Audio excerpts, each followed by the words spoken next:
स्वर्ग में देवता भी उनका अभिनंदन करते हैं जो हर पल हनुमान जी का वंदन करते हैं। जय श्री बालाजी महाराज।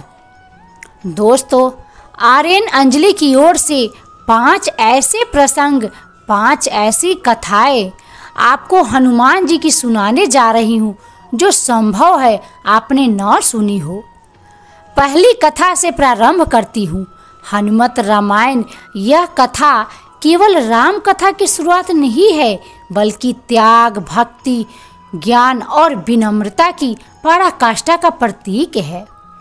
भगवान श्री राम का जब अयोध्या में राज्याभिषेक हो गया तो हनुमान जी हिमालय चले गए।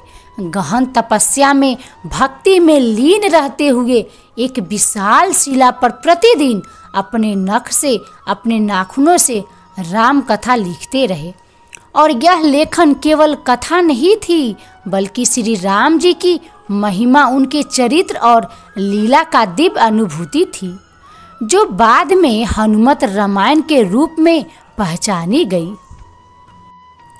महर्षि वाल्मीकि जी ने भी कठिन तप और साधना से वाल्मीकि रामायण की रचना की।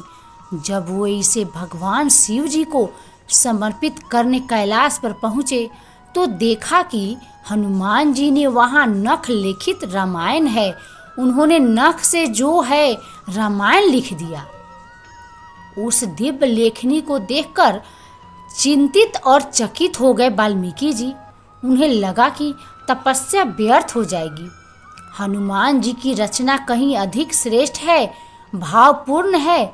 महर्षि वाल्मीकि जी की भावना को समझते हुए, उनकी कीर्ति को सम्मान देते हुए हनुमान जी ने अपनी रामायण को प्रभु श्री राम के चरणों में समर्पित कर समुद्र में प्रवाहित कर दिया।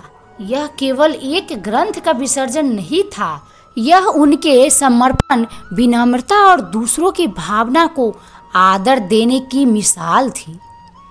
हनुमान जी के इस त्याग से और महानता से प्रभावित होकर महर्षि वाल्मीकि ने उन्हें प्रणाम किया और वचन दिया कि कलयुग में पुनः जन्म लूंगा और एक ऐसी रामायण रचूंगा जो आम जनमानस की भाषा में होगी।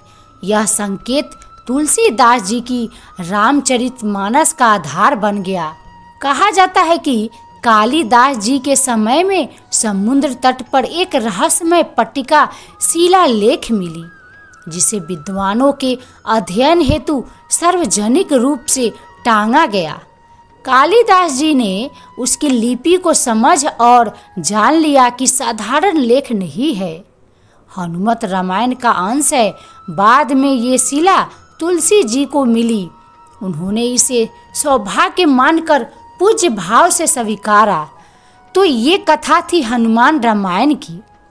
दोस्तों, दूसरी कथा है महाभारत के काल की। महाभारत के युद्ध से पहले अर्जुन अपनी अद्वितीय वीरता और धनुधर विद्या पर अत्यधिक गर्व करने लगे थे। युद्ध में लगातार जीत मिल रही थी और पराजय होने की भावना थी। अंदर अहंकार जन्म ले चुका था। सर्वश्रेष्ठ धनुधर इस धरा का अर्जुन ने खुद को मान लिया था। लगता था कि मेरे समक्ष कोई है ही नहीं। एक बार तीर्थ यात्रा के दौरान जब अर्जुन रामेश्वरम पहुँचे, जहाँ भगवान श्री राम ने लंका पर चढ़ाई के समय वानरों की सहायता से समुद्र पर पुल बनवाया था, उस राम सेतु को देखकर अर्जुन के मन में प्रश्न उठा कि भगवान राम तो परम शक्तिशाली थे, फिर उन्होंने पत्थरों का सहारा क्यों लिया? वो तो बाणों से ही एक अटूट पुल बना सकते थे। बाण की जो है पुल तैयार हो सकती थी। उन्हीं विचारों में डूबे अर्जुन को वहां एक बानर दिखाई दिया, जो कोई और नहीं, स्वयं भगवान श्री राम के अनन्य भक्त हनुमान जी थे। हनुमान जी ने अर्जुन की आंखों में छलकता घमंड पहचान लिया और मुस्कुराते हुए पूछा, हे पार्थ, किस सोच में डूबे हो? अर्जुन ने अपनी बात रखी कि यदि मैं श्री राम जी के समय में होता तो अकेले बाणों से समुद्र पर ऐसा पुल बना देता जिसे किसी भी वानर का भार भी तोड़ न पाता। हनुमान जी ने शांत स्वर में उत्तर दिया, अर्जुन, तुम्हारे बाणों में शक्ति होगी, परंतु वानरों का भार कोई साधारण बात नहीं थी। यदि श्री राम के पत्थरों का सहारा लिया तो उनमें भी गहरा अर्थ था। अर्जुन को ये बात सहन नहीं हुआ। उन्होंने चुनौती दी कि मैं सिद्ध कर सकता हूँ कि मेरा बाणों का पुल अटूट रहेगा। हनुमान जी बोले, तो फिर परीक्षा हो जाए। यदि मेरे 3 कदम चलते ही वह पुल टूट गया तो तुम्हें अग्नि में प्रवेश करना है। अर्जुन ने स्वीकृति दी। तीरों से एक सुंदर पुल बन गया। हनुमान जी ने श्री राम जी का स्मरण किया। पहला कदम रखा, पुल थोड़ा डगमगाया। दूसरे कदम पर पुल में कंपन हुआ और जैसे ही तीसरा कदम पड़ा वह पुल पूरी तरीके से टूट गया, सरोवर में गिर गया। अर्जुन स्तंभ रह गए। अर्जुन को अपनी प्रतिज्ञा निभानी थी। अग्नि में प्रवेश करने की तैयारी की।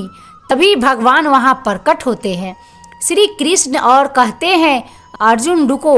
दोनों ने प्रणाम करते हैं। श्री कृष्ण भगवान हनुमान जी की ओर देखकर कहते हैं, हे पवनसुत, आज तुमने अर्जुन को ठीक पाठ पढ़ाया, लेकिन क्या तुमने सोचा कि पुल टूट कैसे गया? हनुमान जी ने उत्तर दिया, मुझे लगा कि ये पुल ठीक नहीं था। भगवान बोले, नहीं, जब तुमने अंतिम कदम रखा तब मेरा शरीर घायल हुआ। मैं स्वयं कछुए के रूप में उस पुल के नीचे लेटा था ताकि तुम्हारे पग का भार सह सकूं। यदि मैं न होता तो पुल पहले ही क्षण में टूट जाता। यह सुनकर हनुमान जी भाव विफल हो गए, भगवान के चरणों में गिर गए, क्षमा मांगी। अर्जुन ने कहा, प्रभु, अहंकार ने मेरी बुद्धि को ढक लिया था। अब मुझे भक्ति और विनम्रता का अर्थ समझ में आ गया। भगवान श्री कृष्ण ने कहा, हनुमान, आपने अर्जुन का मार्गदर्शन किया।